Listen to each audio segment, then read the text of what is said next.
Alright, hello and welcome everybody. I'm on my lunch and wanted to keep doing some musings. So yes, I still need to go back and relabel all of the videos and I hope to do that over the weekend because it's a nightmare trying to keep all track of all these, and honestly a lot of these are just kind of just chilling, chillaxing, musing.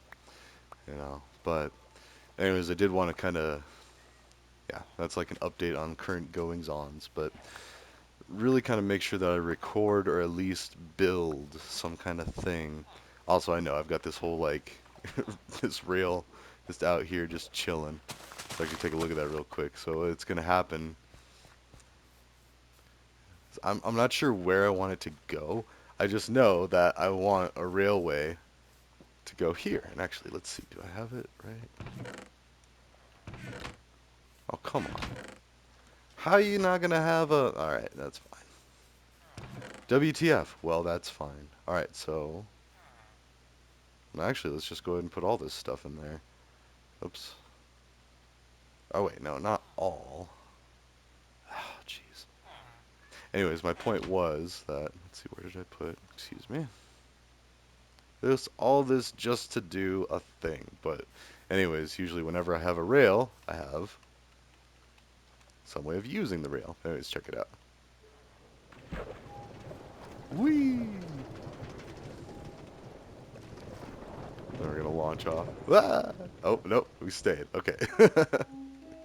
But anyways, just like, in fact, let's ride it back. This is fun. Like, we get to go underwater. Ah, this is so cool. I mean, you gotta be like cautious because you don't want to drown, but at the same time, like the possibilities that opened up once I realized that you can put redstone blocks underwater to power powered rails. Because before, and this is something we did back in the Oasis series, I was explaining, I just had a bunch of V's, so it'd just be like down and up.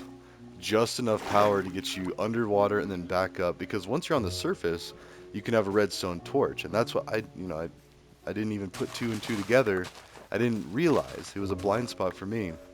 Oh, also, kind of had an embarrassing moment the other day. I met some people that work with disabilities, and we were talking about technical solutions and stuff. So for people with disabilities, and I don't even know if that's actually like accurate. Like they just need additional considerations for educational stuff. Like the whole point of it was to see like what we could be doing to help facilitate people like that are deaf or hard of hearing, or like they're impaired with hearing. Like what kind of ways can we? Wait, hold on. Oh wait. Let's go ahead and get all this stuff that we're gonna get. End demands.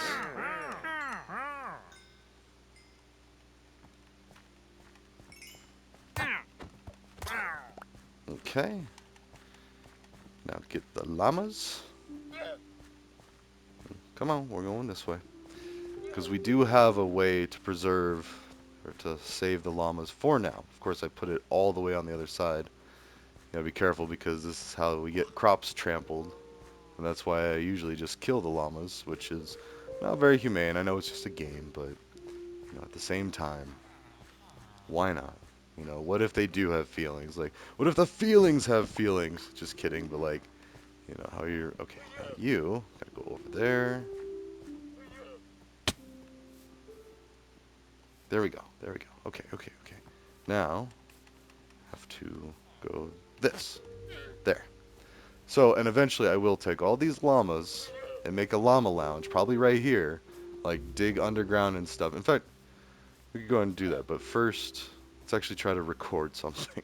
Because we can wander aimlessly, and I do. I do this for hours every week. And I hope to put out a few more musings this weekend. But maybe actually have some things done. So I'll do some stuff off camera, make it look all cool, and then like this thing. Like I'd really like to get this thing done, but that's more of like a nice to have. But if I'm trying to get some actual progress done on some projects, it's good to kind of have some kind of milestones recorded, etc., etc. So right now what we're looking for is we need the books. Where are the books? I think I actually have them. So yeah, my storage system when I'm off just wandering around.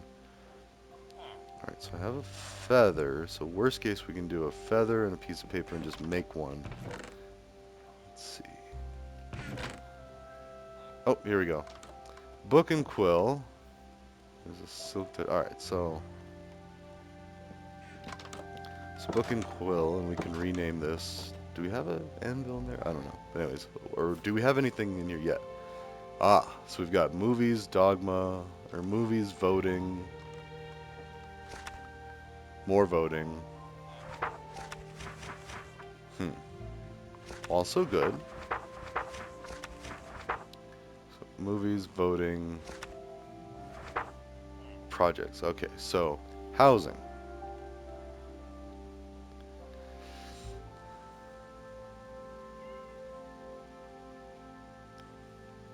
Affordable,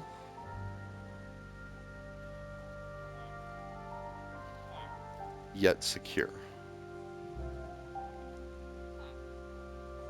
Basically, that would just mean throwing a garage on every trailer. Like, that would be like the ultimate thing. So, as it is, like our system, in fact, let's go wander around and talk about that. So, affordable housing, as is in America, and this is just for America. Like, we're just solving problems for America for now, and specifically Colorado. I mean, I don't really have much say in what even goes on in Wyoming, Nebraska, Kansas, or any of the states that are close to us. I think New Mexico, Arizona, like the other three corners of the four corner states. Like I don't even know how to solve those problems. I don't. But we're only focusing on northern Colorado even to be more specific because the factors differ greatly, I guess you could say. So, and I'm originally from Buena Vista, and we had our trailer parks up there. We had Sleeping Indian, which was basically nicknamed Tweaking Indian, because that's just where a bunch of people that, did meth lived. There was a constant concern from our chief of police up there, which I was, personal friends with or family friends with. We were neighbors for a while, but like, and he's no longer the chief, but someone else. But the problem remains, like meth labs, and I knew somebody that worked with an energy company that would see, the contributing factors of a meth lab and then notify the authorities or anyone that like, a neighbor could be like, hey, you might take a look, and all it takes is for a police officer to come by, and just kind of walk around your house, and they can usually tell if there's a meth lab in there. So, and that is a very dangerous thing. Meth is a very dangerous thing. Anyways, we're not going to get on that subject, but that is a problem for trailer parks because it's where people are usually at that are trying to take shortcuts or and not saying that they're bad people. I'm really trying to figure out how to wordsmith this to where it's appropriate too. It's not like these are people that, because if they're worthless, if they're beyond saving, if they're beyond helping, then we might as well just kill them, right? Like that's basically like the mind mentality. And I'm just kidding. Like don't ever, we're not killing anybody. But that's the idea is like, well, if we can't help them fix themselves, it's got to be them fixing it for themselves. Otherwise, it's just forced, and that's not going to be successful. So, what is this? Sorry, I'm also getting messages that whenever I get a text, okay, okay, cool. Um, yeah, I usually don't get text messages unless it's important, and then this other messaging service, I usually don't get messages unless that's important. That's where my co-parent and I talk. But we're good. My kids are good. My family's good. We're all good. Took me what 2 seconds. So, and that's something everybody's got to find out for themselves. Like, what's a comfortable communication, a schema, really, for the people that are important in your life. And really, you're gonna have a lot. You're gonna have your family, your professional life. Like I communicate with like supervisors, coworkers through many different means and media. And yeah, and it's a lot. But I mean, once you get used to it and comfortable, it's not that bad. So also, I don't know. I just made a bunch of sticks. I don't really need any of this. Okay, so the housing though, the housing aspect. So affordable yet secure. Now there's a big problem with people stealing catalytic converters, or even just people defacing vehicles, like doing damage to a vehicle. In fact, there was one time, and they get punished too. They get punished severely, and it's almost impossible to do anything nowadays because guess what? Every traffic corner has a camera. Your phone has location units at all times, and it's really easy for law enforcement to just run back the logs and be like, oh, well, this person was in the area at the time. They're a suspect now. If you were walking around, and that's assuming you have your phone on you. Now, you might not have your phone on you. But okay, well, at that specific time, you can just see whose phone remained completely stationary at that time and does that jive. Like, there's ways to investigate without actually encroaching on someone's privacy. And our government does that to make sure that we don't have something like a giant terrorist attack. Like, there's intelligence gathered in ways that, yes, like people are still gonna know, and that's a good thing too. Like a lot of people are scared of, like, the George Orwell's 1984, where like government will have total control, and it just doesn't make sense. But that's assuming that only a handful of people are able to retain power in an unconstitutional way or in an unjustified way, or however you want to phrase it.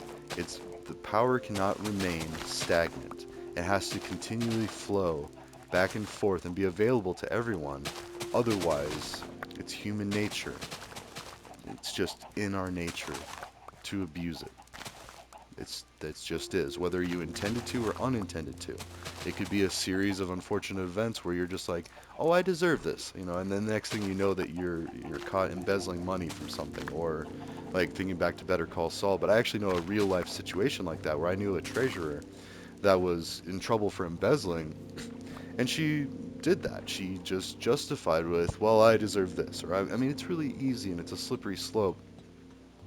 Not everybody, unless like there really is a God micromanaging you, and I believe that's my opinion. Most organized religions are such that there is that layer of accountability that you just can't escape. Like someone's going to find out, and someone knows what you're doing, and you will be caught. Now, certain things, there's definitely a lot of gray areas, but when I'm talking about that sort of thing, it's usually like SOs, like sex crimes, or murder, or even something that would like permanently scar somebody, like egregious offenses, things that, yeah, law enforcement is watching your stuff for, whether you like it or not. I mean, if someone murders you, don't you think you want them to be brought to justice or not doing it to someone else?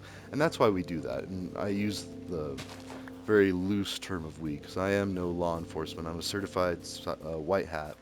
That's it. I've been a supervisor in a bunch of different situations, person of trust, trusted with money, weapons, secrets, whatever. That doesn't give me a free pass, and that's part of the zero trust network that we have to live in now, because we've made it so easy to reach out and talk to somebody or to communicate, but we also made it easy for people to communicate with ill intent or malicious intent. Cyber attacks. I mean, it can range everything from actually cracking someone's password and logging in as them, or asking them what their pets' names were to try to guess at their security questions. Any of these things, it's illegal. First of all, it's social engineering, and now your punishment for trying to do something like that, it's probably nothing in the beginning, but you're going to be on a list. You're going to be recorded. And then, if you ever graduate to the point where, oh, maybe I'm going to run some ransomware on this business and try to make a shortcut, try to take a shortcut to get money, and the risk, if it's worth the reward.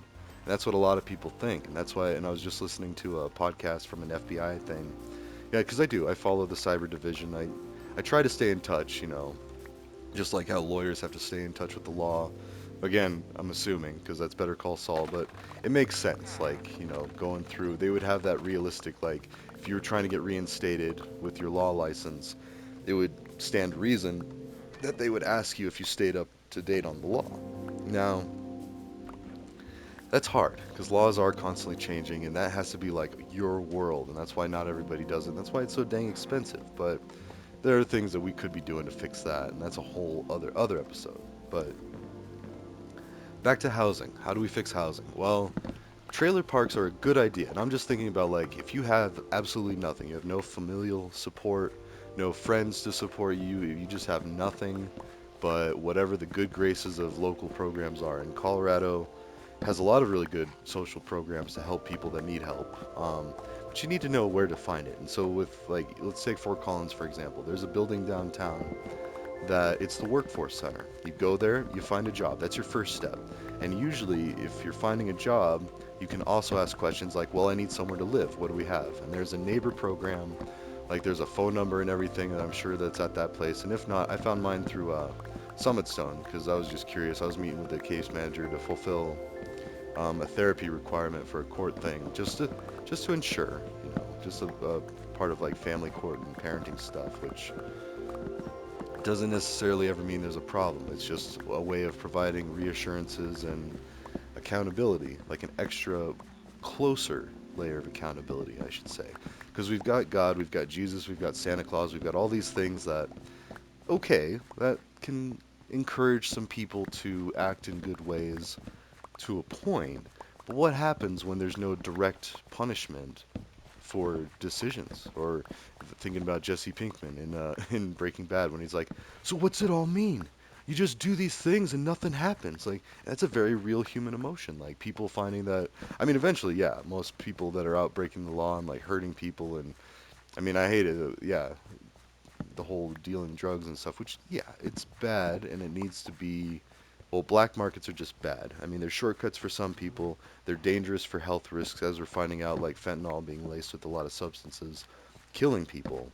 In fact, I've lost a few friends that I think were a fentanyl overdose. I know they were overdoses, but like probably wouldn't have happened normally if there wasn't some malicious intent out there. And it's either malicious intentional or unintentional maliciousness. Now, say somebody laced it with fentanyl to make it really addictive or really strong or really like, try to increase the demand. And now while they were out there trying to do something illegal for the purpose of doing illegal things, they were not intending to kill somebody. Now, somebody still died and that family is still going to want justice and, so it's still needs to be treated as. But then you're treating every drug deal as like it's this potential murder is like, and that changes the problem and the problem solutions. Now ultimately the solution would be to decriminalize all drugs, legalize the natural ones that we know, like cannabis. There's actually medicinal benefits, like they help you with your sleep. They help with some pain relief, but I've read mixed things about like that argument doesn't really hold up. I mean, it's not the wonderful, perfect painkiller that some people make it sound to be. But at the same time, look at what we do currently have. OxyContin is the best example. I have a friend who died from huffing, actually. He was trying to give his brain the same or similar reward chemicals that he was used to under using OxyContin for a broken arm. It wasn't even like he was out on the streets trying to score some heroin. He went to a doctor, had a broken arm. The doctor said, "Here, take these OxyContin for the pain." Okay, hey, they could be addictive. I think like they do say it now, but like in the beginning, they passed it off as a non-addictive thing, and somehow, like, there's a whole documentary on it and all that. But I don't see Trump being like, we need to hold the doctors and these people accountable. But why not? Like the people on the black market trying to give people things. As I have heard of situations where people are like, yeah, I need these painkillers, or maybe they don't want to admit it. They are addicted, and now they need like something like that, like to wean off or to continue using whatever. Like it causes an issue. I don't know, because once you introduce that level of an addictive substance, then you're kind of on the hook for making sure that it doesn't A, ruin their life, land them in prison. And that's why I keep bringing up Biden with the whole crack thing. And I know, like, this was supposed to be talking about housing, but this is a factor that ties into housing problems. Anybody who gets in trouble and goes to prison, guess what, is going to have a housing problem on the other side. Now, that also could mean that the family's not going to support much now that they're labeled a criminal. Like a lot of people might turn their backs, or even if it's not out of disgust for them being a criminal, maybe they'll just be like, well, I don't have the time. I don't have the mental space to handle this. I can't be doing this. And that's actually what I'm going through right now. I got a buddy that I'm going to hit him up here soon. I got to figure it out. I think he's desperate for help, and without going into too much detail, could use some guidance. Now, I'm not like the perfect end all be all, but I've been around here. I'm a local. I've been here for, geez, almost 20 years now up in northern Colorado. Like, I kind of know the area, and I've stumbled. People call me the bull in the china shop because I'll figure it out. Maybe sloppily, but I'll figure it out. That's why I'm really good in IT, is because I've already been there, done that. Like, I've made a lot of the mistakes that people make, and then they come to me for help. Like, hey, my computer's doing this, or hey, what's going on with this? And then I start thinking about it. I was like, you know what? I did something like this. And that's why I have such a wealth of information to pull on, including a degree. I mean, I studied computer science for, I think, 5 years, like 5 good years of solid computer science study, and then almost 10 years of just general higher education study. It took me a bit. But I think I got a pretty well rounded education. In fact, a lot of the classes, I think everybody should have a core curriculum. Things like sociology, psychology. Well, speech is a given, that's required. But a foreign language. I mean, I didn't study a foreign language on the college level, but I was fortunate enough to have 4 years, several years of it in high school of learning another language, practicing, like trying to communicate with a group of people that would have no idea what you're saying if you just speak English at them, or maybe they'll have like a little bit of an idea, but ultimately trying to bridge that gap of communication. It goes far for respect too. Like as a global citizen, which we all are becoming, whether you like it or not, the world is shrinking. Also, I think I left a block up there because this is still up there. So let's go ahead and get some pumpkins. Let's try to do. Alright. But anyways, as the world gets smaller, people are interacting more and more with each other, and you just can't escape it. Nor would I want you to, because there is so much death, destruction, and evil in the world. Everything that people, you warn about in religion and church and all that, it's all because miscommunication. Now, it used to be because of a lack of resources. Like if survival is based on it, then people will do all sorts of crazy things. And we've done social experiments that confirm exactly that.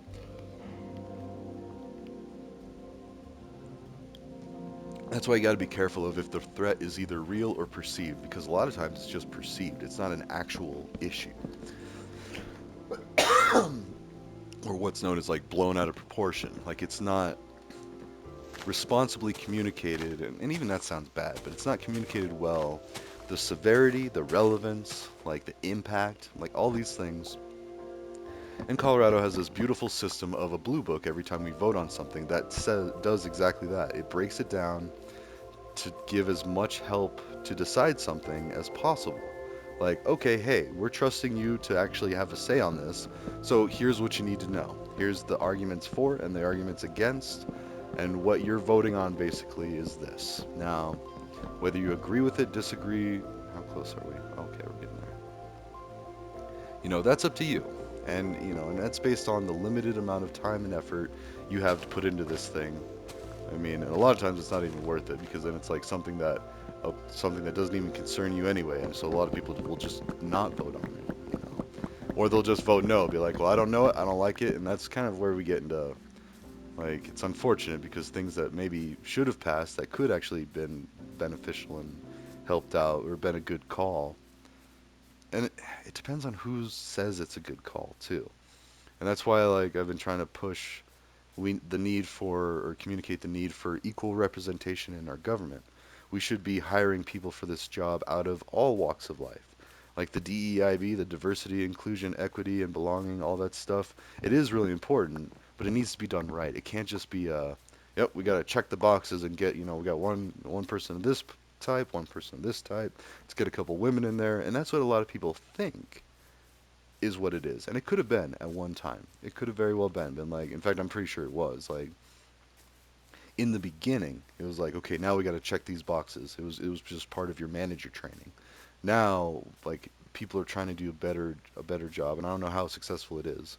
I know at our company we've got it pretty much figured out, but I work in higher education, which is already pretty forward thinking, so I'm not as concerned about that. I'm more concerned about, the little rural places up in the mountain towns that there is no diversity. It's just whatever you get is what you get. And, it's actually interesting to point out, Buena Vista, I thought was just, a mainly whitewashed, redneck, white trash town. Like, and not white trash, there's a bunch of respectable people there, but it's very rural, a small town.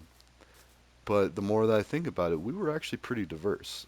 I had a really close friend that got killed as a hate crime for being Indian or being non-white. I don't even know. I don't know the details. I just know that he was very proud, very cocky, very confident, and he was, I mean, and of course, he was one of our friends. And even if he wasn't our friend, we still encourage people to be assertive, to be strong, powerful people, leaders, in our small little community. And he was. He played sports. He, put in effort, hard work, was dedicated to a mission greater than himself. Like, and that's why I love sports too. It's great. I mean, it needs to know its place too.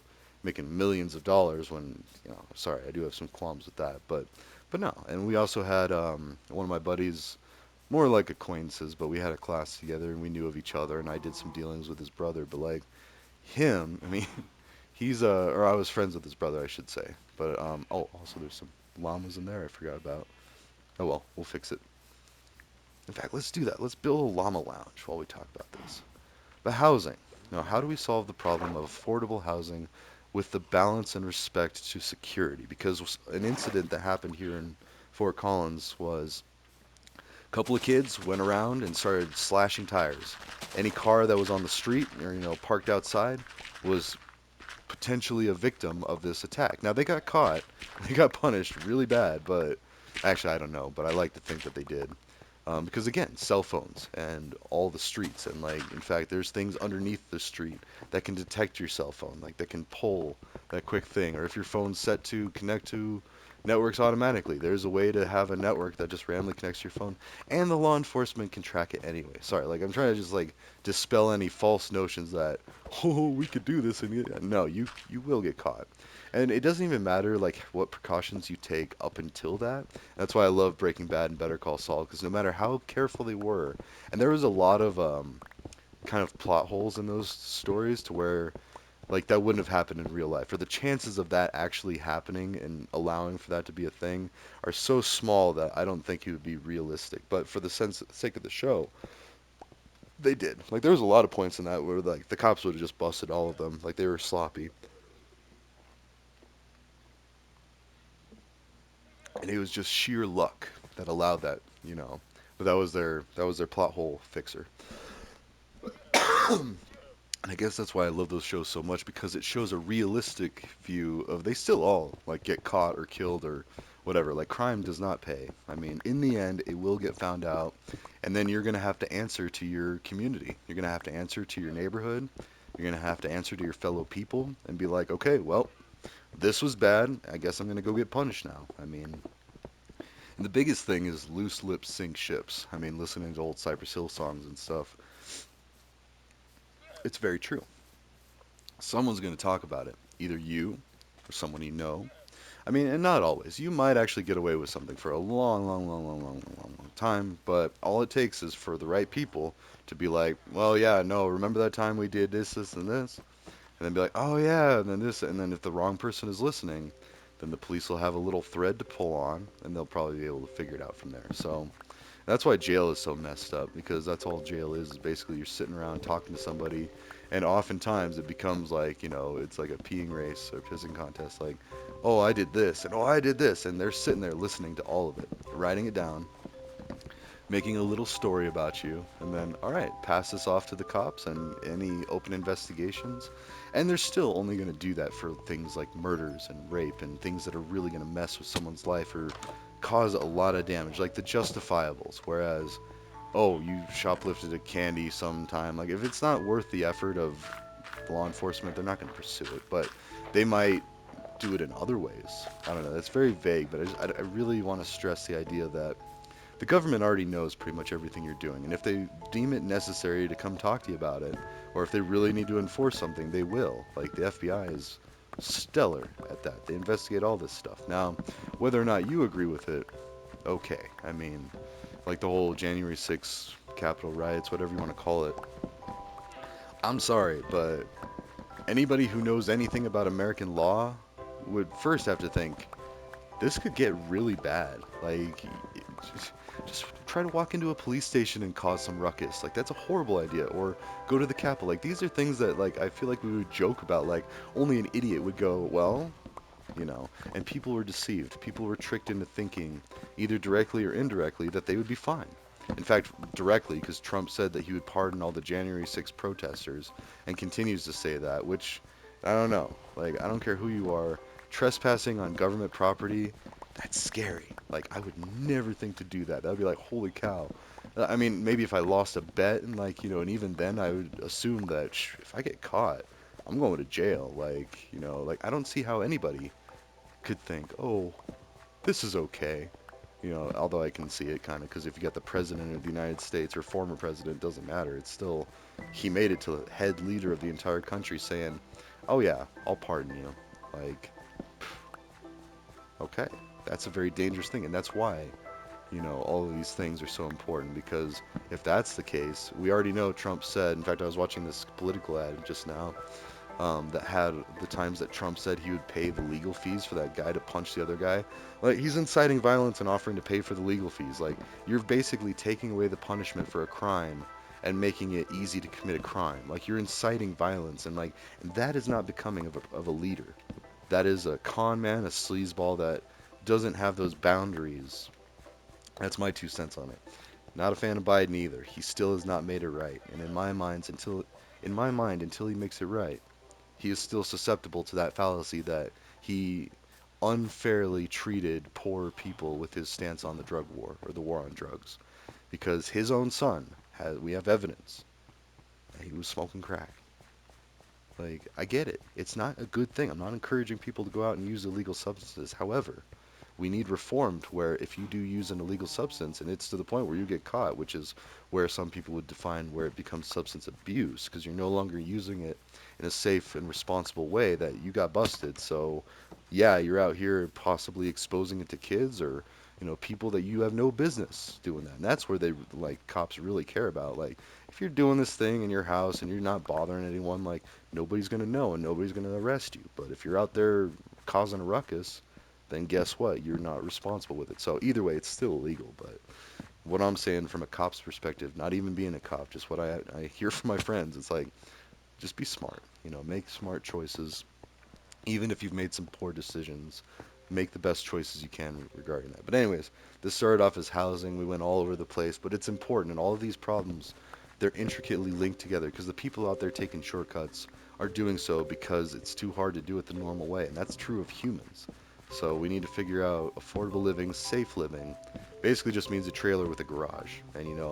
And enough accountability, direct accountability from your peers in your neighborhood to where you don't feel like you can go around slashing people's tires or stealing catalytic converters or any of that stuff. Or if everybody just understood what a horrible idea and impact that has on people and why you shouldn't do it, but in a respectful and a good way to where it's not just falling on deaf ears. And that's the trouble right there. So, anyways, ta ta for now. I will see you in the next one.